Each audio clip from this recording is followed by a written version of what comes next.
Hi everyone, my name is Akshaya Kaule. I'm a nature and animal communicator, which means I can speak to plants, animals and other species and have two-way conversations with them. And if you're here watching this video, it means that you have deep love and respect for animals around you, or even a spiritual connection with nature that goes beyond the physical. So in this video, we are going to deep dive into understanding how animal communication can become a spiritual practice and how we can integrate it into our lives. Many of us have this special connection with our animals. It could be with our own companion animals or animals that we come across in nature. But have you ever thought about it if these interactions and connections are way beyond just our physical interactions? Could they be guidance or could they be help to us that comes in the form of these animals on our spiritual path?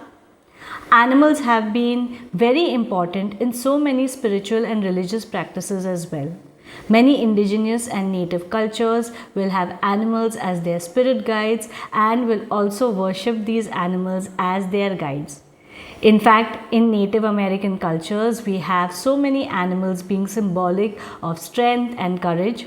Likewise, even in India, especially with Hinduism, we have lot of animals as vahans for our gods and goddesses. So animals have been an integral part of our spiritual journeys, not just now, but since the beginning when we started having these spiritual practices. Connection with nature in itself is a spiritual practice and animals become an integral part of it.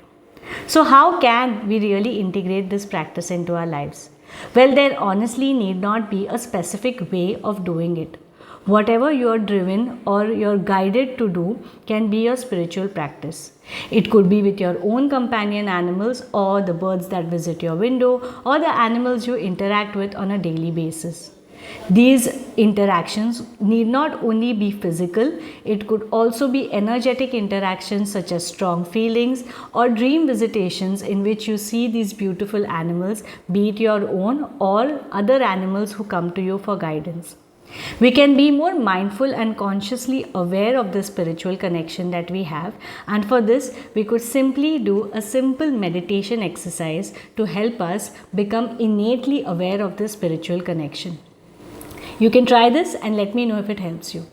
So make sure that you have a calm and a quiet place. Sit down, take a few deep breaths, focusing on the animal you wish to connect and seek guidance from. This could be your own animal or any animal that you feel very strongly connected with. As you start your focus on the deep breathing practice, imagine having a conversation or a communication with this animal. Remember that this communication need not be verbal or in words, but rather in the form of feelings and emotions. So ensure that you're focused on everything that you feel, that you think, and that you are able to sense as you do this activity. Do it for as long as possible. Don't worry about the time. Even if you're able to do it for a few minutes, it's absolutely all right. Once you're done with the activity, say a simple thank you to the animal and note down all the things that you have felt throughout this conversation. This practice done consistently can help us use our intuitive animal communication skills to become a part of our spiritual practice as well.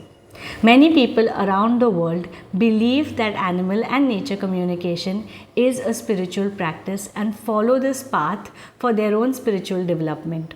I would love to hear your experiences and how you feel you're connected spiritually to your animals and nature around you. So please do mention your experiences in the comment section below. I hope you liked and enjoyed this video and found it helpful. Until the next video, bye-bye.